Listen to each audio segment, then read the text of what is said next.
Vamos a dar comienzo a la palabra de Dios. Hermano, no se preocupe por el tiempo, no se distraiga. Ya le pedí a Dios que me dé la sabiduría para ir avanzando con tiempo. Pero bueno, ya tenemos un tiempo estudiando el verso a verso la carta a los Gálatas, ¿sí o no? Y es necesario, hermano, recordar que esta carta, primero que nada, fue escrita a una cantidad de iglesias que estaban en una región conocida como Galacia, ¿ok? Misma que si ahora, escúcheme bien, buscamos en un mapa, se encontraría en lo que ahora conocemos como Turquía. Así que si usted quiere ir y ver dónde estaba esta región, puede ir al mapa y buscar Turquía, y ahí se encontraba esta región. Hermanos, este es un dato histórico. Esto nos da información, aquellos que nos gusta navegar también por ahí tantito, ver dónde se ubicaba cada cosa. Esto, hermano, le va a servir. Y Pablo, estando encarcelado, hermano, les escribe esta carta a los creyentes de este grupo de iglesias, hermanos, que en la fe, esto es lo importante, eran una sola iglesia, ¿ok? Eran diferentes iglesias, pero en la fe eran una misma iglesia. ¿Amén? ¿Gloria a Dios o no? Amén. Bueno, pero que tan pronto Pablo se había ido de con ellos, hermanos, ellos estaban alejando, estamos haciendo un recuento para poner en contexto de la verdad, para seguir otro evangelio, el evangelio que estaban compartiendo los judaizantes. Yo quiero que tú recuerdes que esta carta a los Gálatas fue la primera carta que escribió, ¿quién, hermanos? Pablo. Es la primera carta que escribió Pablo. Esto también es un dato histórico y es bueno que tú lo sepas. La primera carta que escribió Pablo fue la carta a los Gálatas, y lo hizo en defensa del evangelio. Lo podemos ver plasmado a través de sus palabras, defendiendo el evangelio de los judaizantes. Bueno, Pablo había estado presencialmente con los Gálatas, o sea, en persona, y les había compartido el evangelio, y ellos, escúchalo bien, se habían convertido a Cristo, porque dice la escritura que la fe viene ¿por qué? Por el oír, hermanos. Pablo les había compartido el evangelio, se habían convertido a Cristo, hermanos, pero estaban prestando oído ahora a las herejías de este grupo que ya todos conocemos de sobra, porque lo hemos venido diciendo durante toda esta enseñanza, conocidos como ¿quiénes? Los judaizantes. Y es por eso que Pablo le escribe esta carta a los Gálatas. Amén. Esta carta le escribió, para que usted sepa otro dato histórico, 50 años aproximadamente después de Cristo. Esto es junto prácticamente con el comienzo o el nacimiento de la iglesia primitiva. Amén. Hermanos, hacer este recuento que estoy haciéndole rápidamente, recordando incluso datos históricos, es necesario, escúchame bien, porque el primer problema que tenemos los cristianos de una mala interpretación de las escrituras es no ver justamente el contexto.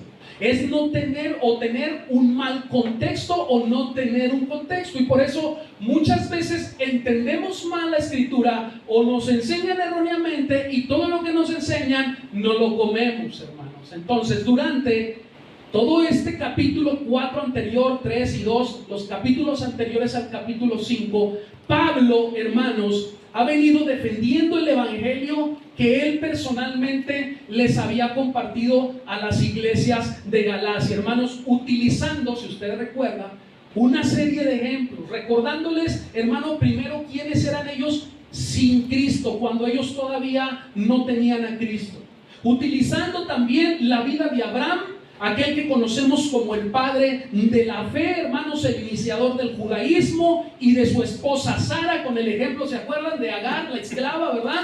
Para hacer ver lo que los judaizantes estaban enseñando no era la verdad de Cristo. Entonces, él trae una serie de argumentos.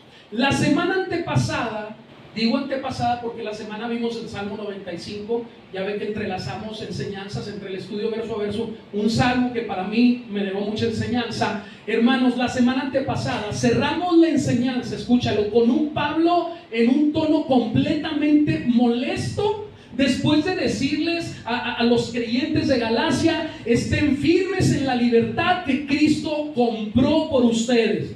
Les dice: manténganse firmes, no cambien la verdad del evangelio, por esto no presten oído a las enseñanzas de los judaizantes, hermano. Pero les dice, y al parecer es el deseo de Pablo, en el versículo 12, que fue donde quedamos la semana antepasada, les dice: ojalá se mutilasen los que os perturban. Esto hace referencia a los judaizantes, aquellos que estaban rompiendo la paz. Esto es perturbar. Estaban quebrantando la unidad del cuerpo de Cristo con sus enseñanzas. Estaban dividiendo a la iglesia. Versículo 12 eso dice, hermanos. En otras palabras, esto que dice Pablo es: desearía que se alejaran, desearía que se apartaran por completo de ustedes estos que están confundiendo sus ideas y están contaminando su vida con falsas enseñanzas. Eso es lo que les está diciendo Pablo. No se refería a algo carnal, porque recordemos que estábamos hablando también de la circuncisión. Ojalá, dice aquí, se circuncidaran, se cortaran como se hacía en la carne, pero él se refiere a algo espiritual. Ojalá los dejaran en paz de estarles diciendo estas cosas. Pablo está incómodo con esta situación porque estoy convencido que no está de acuerdo con lo que están enseñando. Abre tu Biblia, por favor. ¿Sí traes Biblia? Si no traes Biblia, tráetela para otra semana. Si no, tenemos la computadora y tenemos a nuestra hermana Mary, que es muy hábil en la computadora. Gálatas capítulo 5, versículo del 13 al 15. Es un texto pequeño el día de hoy, que veremos el día de hoy, pero no menos importante. Y voy a partir del final del versículo 12, ¿sí? Si quieres ponerle el versículo 12, veré primero. Y es lo que te digo, y dice: ojalá se mutilasen los que os perturban. ¿Sí dice esto? Amén, gloria a Dios. Versículo 13, ahí comenzamos, dice: porque vosotros, hermanos, a libertad, dice, fuisteis llamados. Solamente, presten oído por favor a esto, iglesia, que no uséis la libertad como ocasión para la carne, sino servíos por amor unos a otros. Porque toda la ley, dice, en esta sola palabra se cumple: amarás a tu prójimo como a ti mismo. Pero si os mordéis, dice, y os coméis unos a otros, mirad que también no os consumáis unos a otros. Hermano, versículo 13. Porque ¿quiénes dicen? ¿Quiénes? Vosotros, hermanos. Esto quiere decir a ustedes los creyentes, mis hermanos en la fe en Cristo Jesús. Vosotros, es decir, los que estamos aquí, hijos de Dios, fuimos llamados, escúchalo bien, a libertad. Nadie dijo amén. Hermano, yo doy gracias a Dios por esto. Gloria a Dios. Hermanos, fuimos llamados a libertad. Los creyentes en Cristo hemos sido llamados a vivir en libertad. Pero, escúchame bien, ¿qué debemos entender por libertad?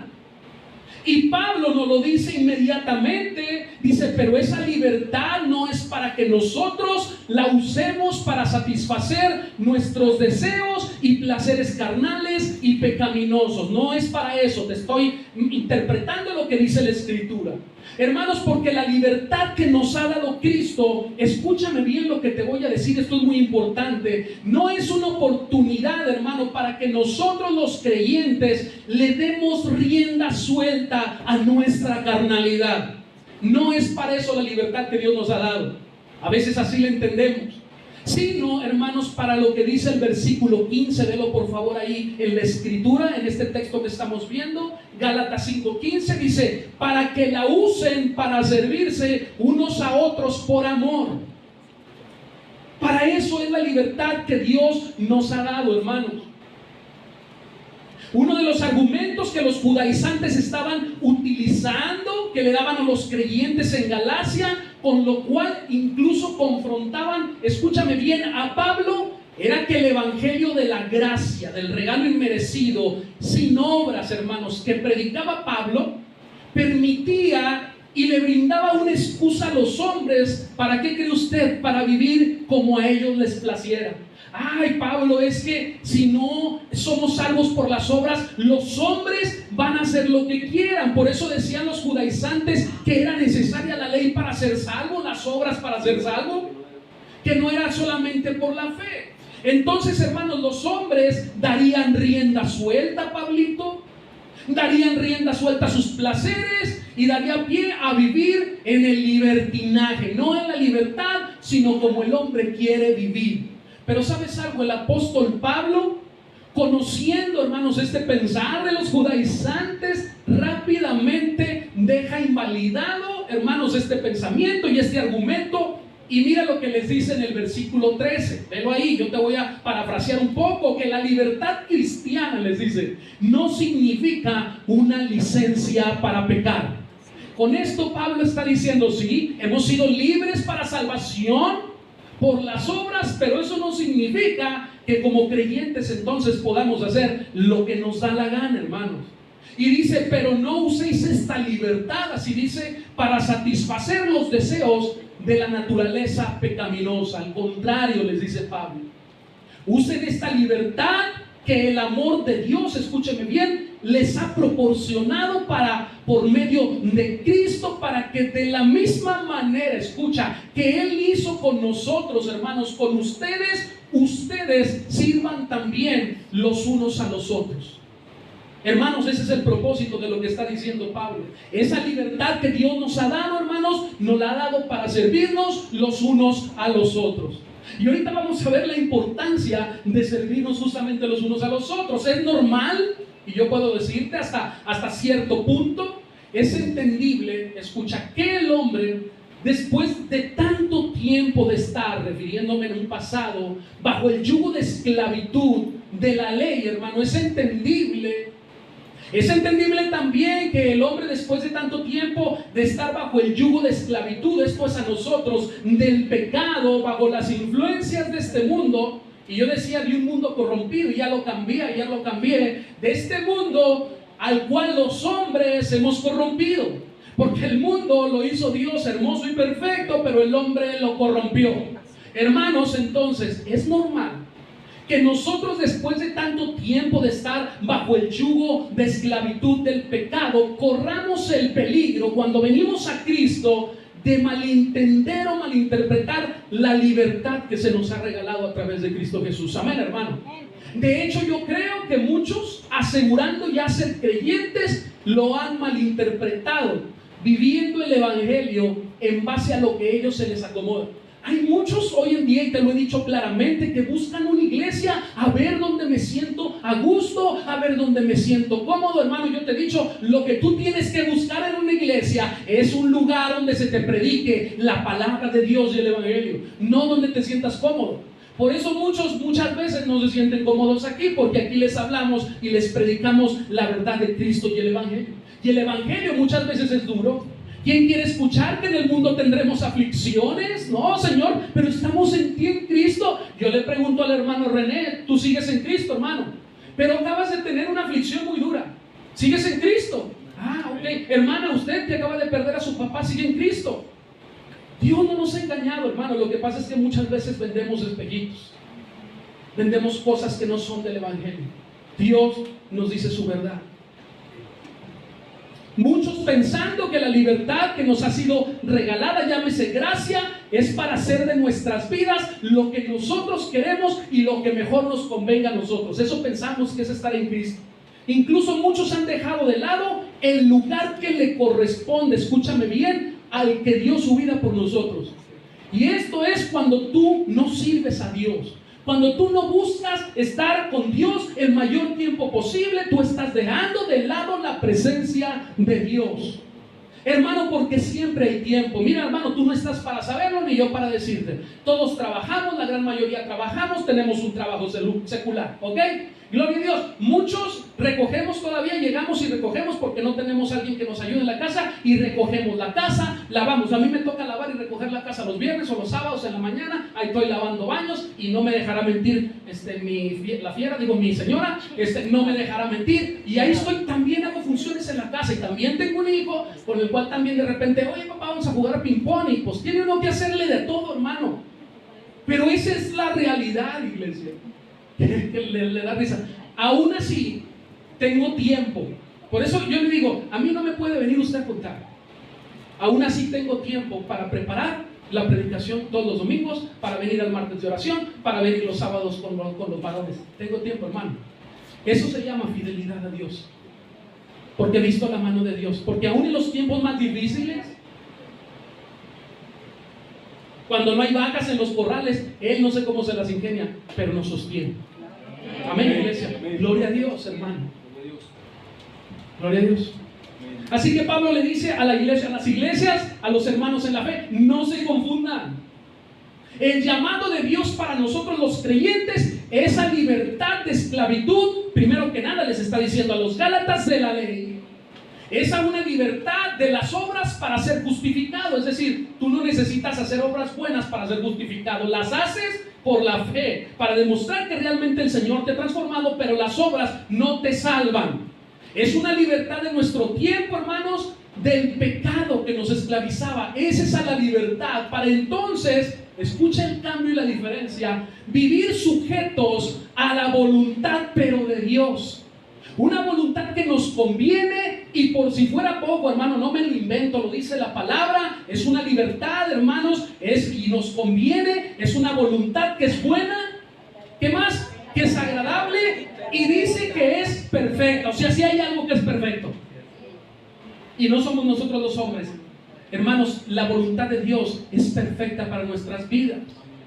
Iglesia, esa es la verdadera libertad del cristiano. ¿Quieres saber cuál es la verdadera libertad del cristiano? Anótale ahí con pluma en tu cuaderno. La verdadera libertad del cristiano es vivir en Cristo. La verdadera libertad del cristiano es vivir para Cristo. La verdadera libertad del cristiano es vivir por Cristo. Esa es la verdadera libertad en Cristo Jesús, hermanos. Una libertad que se halla en la obediencia. Y pudiéramos decir, hermanos, yo estaba escribiendo esto, y pudiéramos decir que no hay mejor ley, escúchame bien, que vivir bajo la gracia y la voluntad de Dios. Escúchame bien, no hay mejor ley que estar sujeto a la gracia y a la voluntad de Dios. El cristiano, hermanos, está libre de la ley para salvación. Pero eso no quiere decir, para que sepa, saliendo de aquí, ¿verdad? Porque luego salimos todos, no, somos libres en Cristo, vámonos acá a subir a los jueguitos. No, claro, usted puede salir y subir a los juegos, no tiene nada que ver. Pero bueno, hermano, déjame le digo, eso no quiere decir que el cristiano pueda vivir, escuche esta palabra, en anarquía. ¿Sabe usted lo que es anarquía? Esto no quiere decir que el cristiano pueda vivir sin normas. Eso quiere decir pueda vivir haciendo lo que a él le parece mejor. Eso no quiere decir, hermanos, sino que ahora vivimos, escucha, no por imposición, sino que vivimos por obediencia y amor bajo la gracia de Dios. Esa es la gran diferencia.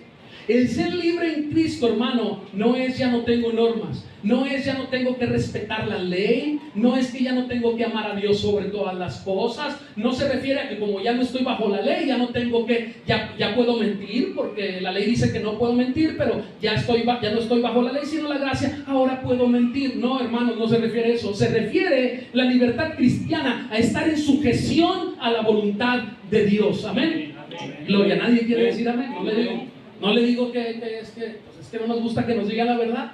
La libertad cristiana, hermano, anota esto por favor, no es el espacio que le permite al creyente pecar y hacer su voluntad. Eso no es la libertad cristiana. No, hermano.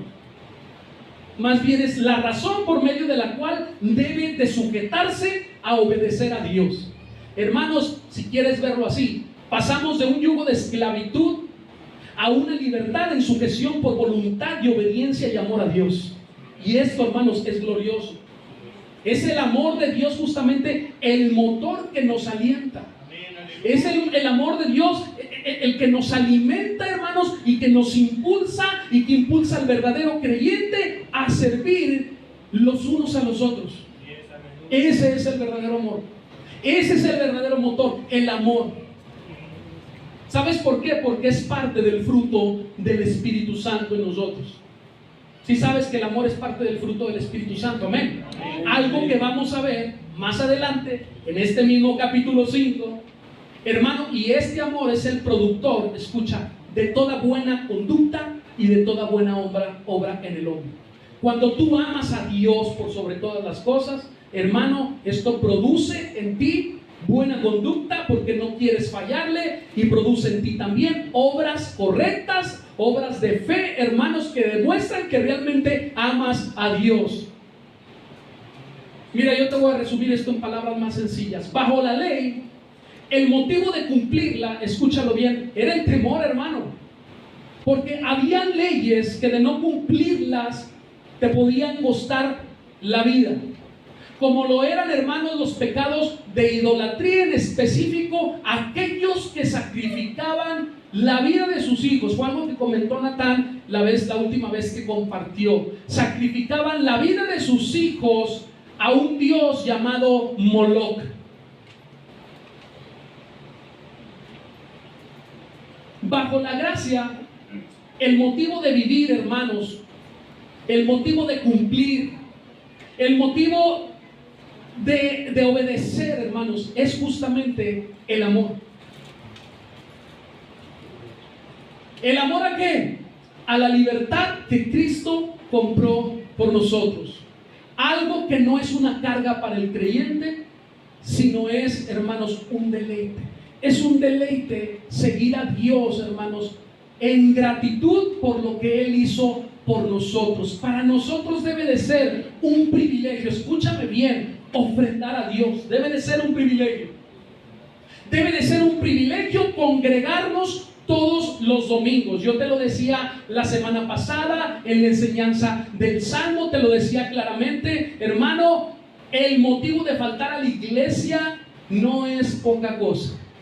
Cuando tú no vienes a la iglesia, no lo veas como, no pasa nada, el próximo domingo voy a la iglesia. No, hermano, no es un motivo cualquiera. Hay causas que lo justifican, pero hermano, si tú faltas a la iglesia, te decía, y eso no te causa tristeza y dolor, entonces, hermano, yo le digo, revise por favor su vida cristiana, porque algo no está bien. Cuando, hermano, uno falta a la iglesia, cuando yo he suspendido ministerios entre semana, me queman las ansias porque llegue la semana del domingo para poderles ver y poder estar con la iglesia. Eso debe pasar con nosotros mismos. Por eso, hermanos, debe de ser para nosotros un privilegio no solamente servir a Dios, venir los domingos a congregarnos, entregarle a Dios lo que a Dios le corresponde. Debe de ser un gozo participar incluso de las actividades y ministerios de la iglesia. Bajo la gracia, escúchame bien, debe de ser un privilegio cumplir con cada una de las normas que establece Dios en su palabra. Porque ese es el resultado de un corazón agradecido que tiene al Espíritu Santo habitando en él. Amén. Tú tienes al Espíritu Santo habitando en ti. Hermano, dice la palabra, por sus frutos los conoceréis. Entonces ese fruto tiene que verse reflejado en nuestras vidas. Versículo 14, velo ahí en tu palabra, por favor. Gálatas 5:14. Dice, porque toda la ley, amén, ahí lo tenemos, porque toda la ley en esta sola palabra se cumple. ¡Qué tremendo! Porque toda la ley en esta sola palabra se cumple. En la Nueva Traducción Viviente dice, pues toda la ley puede resumirse en un solo mandato. Y ese mandato, mire cuál es, mire lo que dice aquí: amarás a tu prójimo como a ti mismo. Hermano, pudiera parecernos extraños si somos un poco observadores, y pudiera causarnos algo de confusión, dado que Pablo, hermanos, está tomando una ordenanza de la ley, como lo es el amar al prójimo, cuando él mismo nos dice que ya no estemos bajo la ley. Pudiera ser confuso, pero Pablo no está sugiriendo que estemos nuevamente sujetos al yugo de esclavitud de la ley, sino con esto, hermanos, él lo que pretende es hacer ver a los gálatas que los judaizantes eran personas que se las pasaban enumerando la serie de mandamientos que tenían, sabiéndoselos de memoria, dándose golpes de pecho por ellos, cuando ni ellos podían vivirlos, ni practicarlos, ni cumplirlos al 100%. Entonces dice Pablo, mejor vamos a resumir todos esos mandamientos que ustedes saben, que ustedes tienen de memoria, que ustedes están exigiendo si ni siquiera pueden vivirlos, en un solo mandamiento.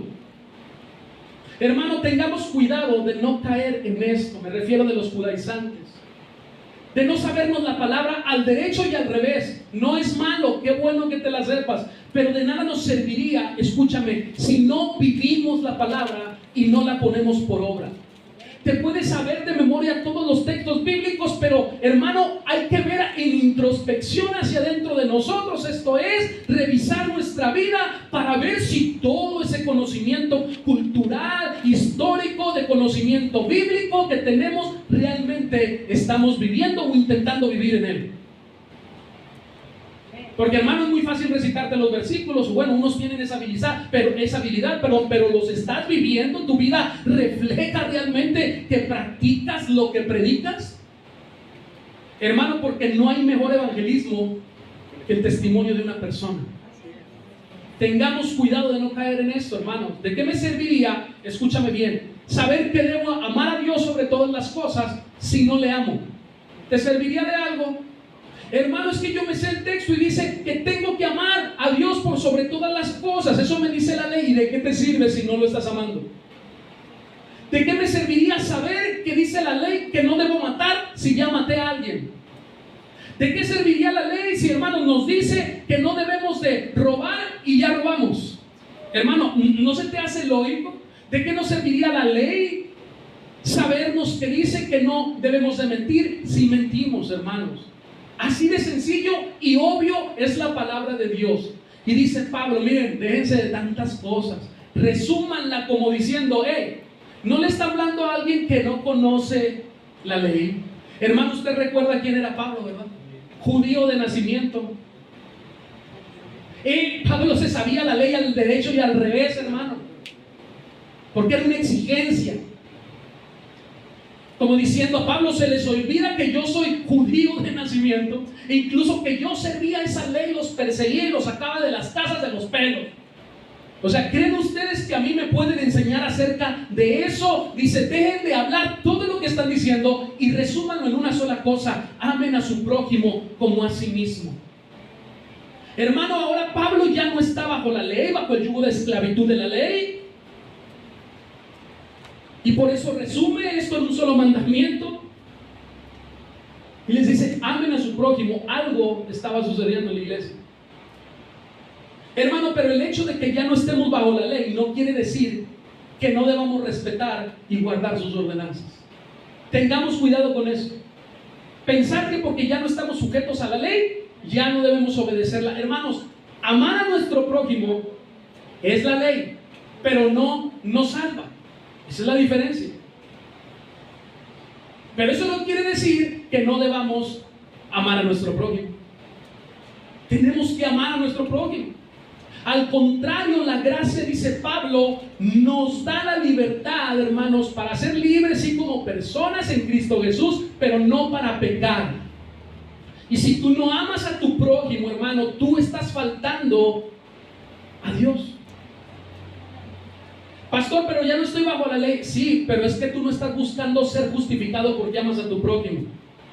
Tú estás buscando amar a tu prójimo porque así lo demanda Dios por la gracia que Él te regaló. Es en agradecimiento y amor que hacemos lo que hacemos, hermanos. Por eso respetamos también la ley.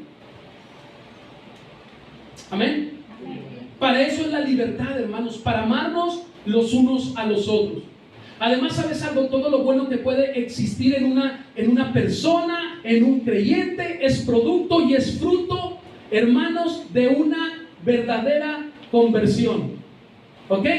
Hermano, cuando nosotros no nos hemos convertido verdaderamente a Cristo, el fruto del Espíritu Santo no está en nosotros, no podemos producir buenas obras, no podemos hacer bien las cosas o conforme a la voluntad de Dios. Esto es el resultado del Espíritu Santo habitando en nuestras vidas. Amén, hermanos. Gloria a Dios, no se duerman. Los judaizantes se sabían perfectamente los mandamientos y enseñaban que había que respetarlos, pero enseñaban que eran necesarios para la salvación, pero ni siquiera ellos podían cumplir con ellos. Ya lo vimos, ¿no? ¿Quién puede vivir al 100% los mandamientos de la ley? Yo quiero decirte algo. En la libertad cristiana, anota esto por favor, si traes en que anotar, la ley de Dios, escucha, no se desecha. Sí estoy siendo claro, ¿verdad? En la libertad cristiana, la ley de Dios no se desecha, sino se cumple por medio de la obediencia y el amor de Dios, no por imposición, sino por gratitud. ¿Te das cuenta? No desechamos la ley. La ley no nos salva, cumplir la ley no nos salva. No desechamos que tenemos que amar a nuestro prójimo, pero lo hacemos por amor a aquel que dio su vida por nosotros. Amén. No la vamos a cumplir al 100%, como ya vimos, porque prácticamente es imposible. La vez pasada te decía, la última enseñanza de Gálatas, imagínate que vamos por ahí, amarás a Dios por sobre todas las cosas, y dices tú, pues yo amo a Dios por perfecto, hermano. No matarás, hermano, yo nunca he mentido, nunca he matado. No robarás, hermano, nunca he robado una cadena comercial, no me he metido por ahí. Y luego cuando empezamos a seguir adelante la ley y llegamos a no mentirás, se acabó el corrido, hermano. Se acabó el corrido, porque levante la mano a alguien que no haya mentido aquí alguna vez. Nada más que aguas, no respondo lo que haga Dios. Hermano, cuando llegamos ahí, no podemos cumplirla al 100%, pero la gracia de Dios, o por gracia de Dios, y en agradecimiento a aquel que nos salvó, escúchame bien, esta es la clave, nos esforzamos para cumplir sus ordenanzas. Repito, no para hacer salvo por ellas, sino porque amamos a aquel que nos salvó. Por eso cumplimos la ley, hermanos, por amor a Dios. Esa es la gran diferencia. No es que ya estemos, hermanos, libres para hacer lo que queramos, sino que ahora estamos sujetos, pero a Dios por amor. No por obligación, lo hacemos por amor. Por ahí en la semana, un predicador que considero la sana doctrina y que sigo, publicó lo siguiente y dice: el verdadero creyente todavía peca, dice, pero se esfuerza, dice, por no pecar. Amén. Esto lo hemos compartido aquí. Me identifiqué con él y dije, así es, yo creo lo mismo. Hermanos, seguimos pecando porque no somos perfectos, pero eso no quiere decir tampoco que no seamos creyentes. Dice, el creyente, esto sí es diferente, dice, se esfuerza por no pecar, reconociendo la realidad de lo que sucedió en la cruz del Calvario. Me encantó. Esa es la verdad. Reconociendo, yo me esfuerzo, no porque sea perfecto, me esfuerzo porque reconozco el sacrificio de Jesús en la cruz del Calvario. Eso es lo que está diciendo este pastor. ¿Están los mandamientos de Dios, sí o no? Ahí están. ¿Buscamos cumplir con ellos? Claro que tenemos que buscar cumplir con ellos, no para ser justificados, sino porque amamos a Dios, hermanos. Porque amamos a quien, al que dio su vida por nosotros. Esa es la gran diferencia. Si yo amo a Dios, hermano, lo lógico es que yo me esfuerce. ¿Por qué, hermanos? Pues por no mentir, si quieres decirlo, que es parte de la ley. Si yo amo a Dios, lo lógico es que yo me esfuerce. Fíjate que te estoy diciendo, es que tú te esfuerces. No te estoy diciendo, es que tú no peques. No te estoy diciendo, es que tú no mientas. Te estoy diciendo, es que tú te esfuerces por no mentir. Si yo amo a Dios, hermanos, lo obvio, lo lógico es que tú te esfuerces por no matar, ¿verdad? Que ya sería pues algo que aunque delante de Dios viene a ser un pecado, bueno, para nosotros nos impacta más alguien que miente, hermano, cuando muchas veces somos más peligrosos con nuestra lengua que físicamente, hermano, pero es pecado delante de Dios. Si yo amo a Dios, dice Pablo, debes amar a tu prójimo. Si amo a Dios, debo obedecer. ¿Te das cuenta, hermanos? No desecho la ley, eso quiero que lo tengan claro, pero la cumplo por amor a Dios. No esperando ser salvo por mis obras, por lo que yo hice, pero hermanos, esa es la libertad de Dios, la libertad que Dios nos ha dado, obedecer en amor lo que Él demanda. Esa es nuestra libertad. Ve el versículo 15. Pero si os mordéis y os coméis unos a otros, mirad también, que no os consumáis unos a otros. Wow. Me llamaron la atención estas palabras. El versículo 15 viene a completar lo anteriormente dicho, hermanos, y aclara algo, hermanos, que se estaba dando dentro del pueblo o del cuerpo de Cristo, dentro de la iglesia. Era evidente que las enseñanzas de los judaizantes estaban causando algo de lo cual tenemos que estar pendientes todos los que estamos aquí. Estos estaban causando división y estaban causando contienda entre los creyentes, hermanos, en Galacia. Parafraseando lo que dice Pablo es: dejen de recitarse todos los mandamientos de memoria, mejor resuman todos esos mandamientos en uno solo. Amen a su prójimo como a ustedes mismos. Porque lo que estaba haciendo era lo que dice el versículo 15, se estaban mordiendo, se estaban comiendo, hermanos, se estaban consumiendo unos a otros. Y yo quiero aquí hacer una pausa. Y le dije a los varones, esto lo voy a comentar el día domingo, ahora que estuvimos reunidos, y quiero aprovechar y ser claro con eso, hermano. Dios no nos dio sus dones para dividir a la iglesia. Amén. Dios nos dio sus dones, y lo dice la palabra, para edificación del cuerpo de Cristo. ¿Y sabes qué es lo mejor de todo? Que esos dones, también para que tengas cuidado con esto, porque ahí andan unos falsos maestros que andan repartiendo dones, por favor. Estos dones que Dios dio, estos dones los dio Dios. ¿Sí? Así que si un día el pastor, o sea yo, te invito y ven porque aquí te voy a poner manos y te voy a repartir un don, hermano, no, hermano. Los dones Dios los dio como Él quiso y a quien Él quiso. Y los dio para edificación del cuerpo de Cristo. Van a llegar a la iglesia creyentes con diferentes dones. Amén, gloria a Dios. No me asusto, qué bueno, ¿sí? Que va a llegar todo esto. Y es mi responsabilidad decirte que si realmente ese don es de parte de Dios, entonces tú lo vas a poder utilizar sabiamente y lo vas a poder administrar correctamente. Escúchalo, para edificación, no para contienda, hermanos. No para destrucción, es lo que Pablo está diciendo. No para que se coman unos a otros, como lo sugiere el apóstol. No para que se muerdan unos a otros, como seguramente estaba sucediendo en Galacia por las diferencias que había entre el evangelio que predicaban los judaizantes y el evangelio que Pablo les había compartido, hermanos. Los dones los dio Dios para ponerlos única y exclusivamente a su servicio, no para que hagas negocio, no para que hagas mal uso de ellos, no para que te sientas más que Dios o más que el hermano o más que el otro. Hermano, imagínense, pues, donde quedé yo, me dio el don del pastorado, hermano. ¿Por qué no me dio el don ahí de cuál le gusta? ¿Cuál es de los que más le gusta a la gente? El de sanidad les encanta, porque ese es espectacular, ¿no? Aunque luego ya andamos aventando gente para que se sane, ¿verdad? Pero hermano, ¿qué se va a sanar si cayó de cabeza el hermano? Me tocó, hermano. Que de repente aventaban al hermano y hermano, no solamente se sanó, salió, y ahí sí para que vea salió hablando en lenguas, pero porque se le chispoteó, hermano. No, hermanos, tengamos cuidado. Los dones Dios nos los dio para edificar el cuerpo de Cristo. Algunos creyentes estaban abrazando las ideas judaizantes y seguramente había otros cristianos que sí estaban, como dice Pablo, firmes en la fe, firmes en el evangelio que él las había predicado. Y esto estaba ocasionando división, y Pablo les dice: hey, tengan cuidado, mirad que también no os consumáis los unos a los otros. Hermano, voy para el final, ya está durmiendo. Después de toda la testimonio que se dio, no, hermano, no se crea. No, gloria a Dios, él me dijo, yo le dije, ustedes le di rienda suelta, yo me acomodo aquí en la palabra de Dios, no pasa nada. Y hermanos, es por eso que tenemos que ser cuidadosos. Y es por eso que tenemos que meditar de día y de noche en la palabra de Dios. ¿Sabes para qué?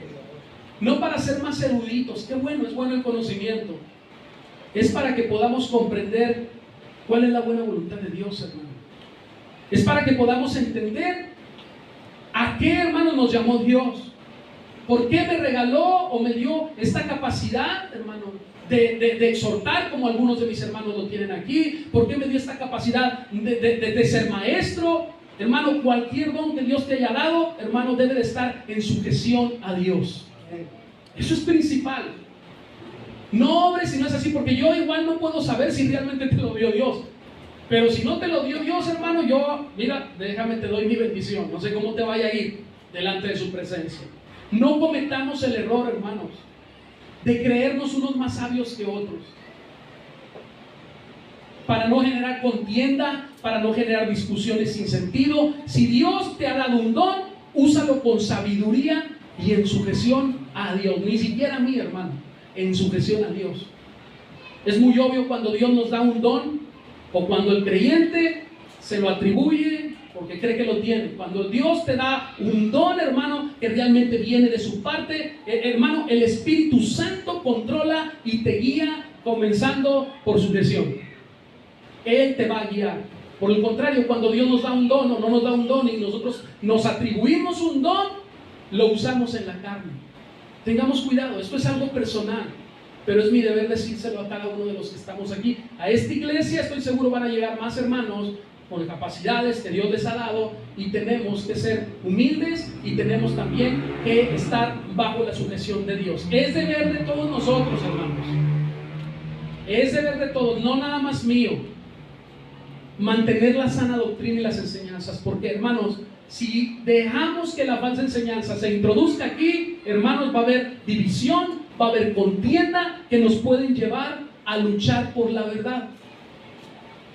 Y la verdad solo hay una, y esa es la verdad de Cristo. Nuestro problema es que hoy en día, como se los dije, hay muchos que están tomando el papel de judaizantes y están confundiendo a la iglesia y están dividiendo a la iglesia, y las personas se están dejando de seducir por ignorancia de las escrituras. Así que, hermano, yo termino. No caigamos en el error de pensar que la libertad que tenemos en Cristo es para decidir qué es lo que queremos hacer nosotros, qué es lo que queremos nosotros. Tengamos mucho cuidado con eso, porque la libertad que Dios nos ha dado, hermanos, no es para saber qué queremos nosotros, es para saber qué quiere, qué demanda Dios de cada uno de nosotros. Es para ser puesta al servicio y bajo la sujeción de nuestro Señor. Amén, iglesia. Amén. No rechacemos la palabra de Dios, hermano. No endurezcas tu corazón. No endurezcan su corazón. Revisen sus vidas. Revisemos nuestras vidas. No seamos parte y nos estemos comiendo los unos a los otros. Mantengámonos firmes en la fe, porque esto es lo que nos va a llevar realmente, hermanos, a poder tener una iglesia conforme al corazón de Dios. Amén.